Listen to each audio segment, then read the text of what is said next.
ناظرین کرام، شروع کرتی ہوں اللہ تعالیٰ کے بابرکت نام سے جو بڑا مہربان اور نہایت رحم والا ہے۔ حضرت زید رضی اللہ تعالیٰ عنہ آپ صلی اللہ علیہ وآلہ وسلم کے آزاد کردہ غلام تھے۔ ان کا پورا نام حضرت زید بن حارثہ بن شراحیل کلبی تھا۔ آپ کو دور جاہلیت میں گرفتار کر کے بیچ دیا گیا تھا۔ پھر انہیں حکیم بن حزام نے خریدا اور اپنی پھوپھی حضرت خدیجہ رضی اللہ تعالیٰ عنہ کو دے دیا۔ آپ رضی اللہ تعالیٰ عنہ نے انہیں حضور پاک صلی اللہ علیہ وآلہ وسلم کے سپرد کر دیا۔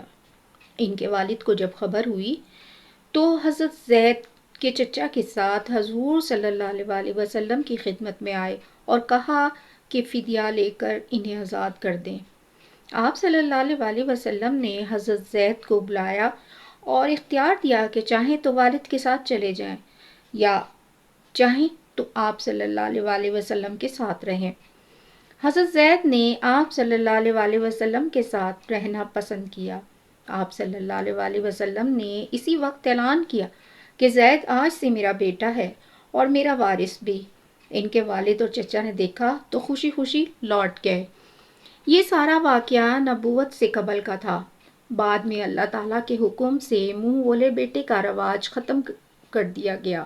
حضرت خدیجہ رضی اللہ تعالیٰ عنہ، حضرت ابو بکر صدیق رضی اللہ تعالیٰ عنہ، حضرت علی رضی اللہ تعالیٰ عنہ اور حضرت زید بن حارثہ رضی اللہ تعالیٰ عنہ، یہ وہ لوگ تھے جنہوں نے اسی دن قبول اسلام کیا جس دن سورہ مدثر کی ابتدائی آیات نازل ہوئیں۔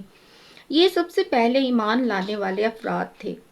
اس کے بعد حضرت ابو بکر صدیق رضی اللہ تعالیٰ عنہ حضور پاک صلی اللہ علیہ وآلہ وسلم کے ساتھ تبلیغ میں بے نفس نفیس شامل ہو گئے اور ان کا دایاں بازو بن گئے۔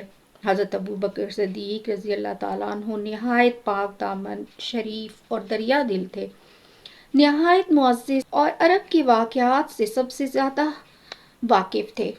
ان کا اخلاق، علم و فضل، لین دین اور میل جول مشہور تھا۔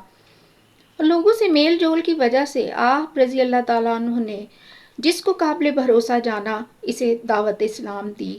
اس طرح صحابہ کی ایک جماعت نے ان کی بدولت اسلام قبول کیا، جس میں حضرت عثمان بن عفان اموی، زبیر بن عوام اسدی، عبد الرحمن بن عوف ظاہری، سعد بن ابی وقاص ظاہری اور طلحہ بن عبید اللہ تیمی شامل ہیں۔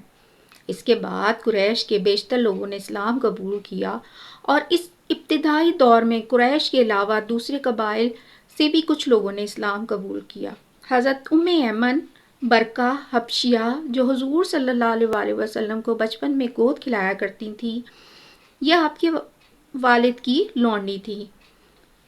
حضرت عباس کی بیوی ام فضل، اسماء بنت ابی بکر صدیق رضی اللہ تعالیٰ عنہ، یہ سب لوگ بھی اسلام لائے۔ ان لوگوں کو جو پہلے اسلام لائے سابقین اولین کہا جاتا ہے۔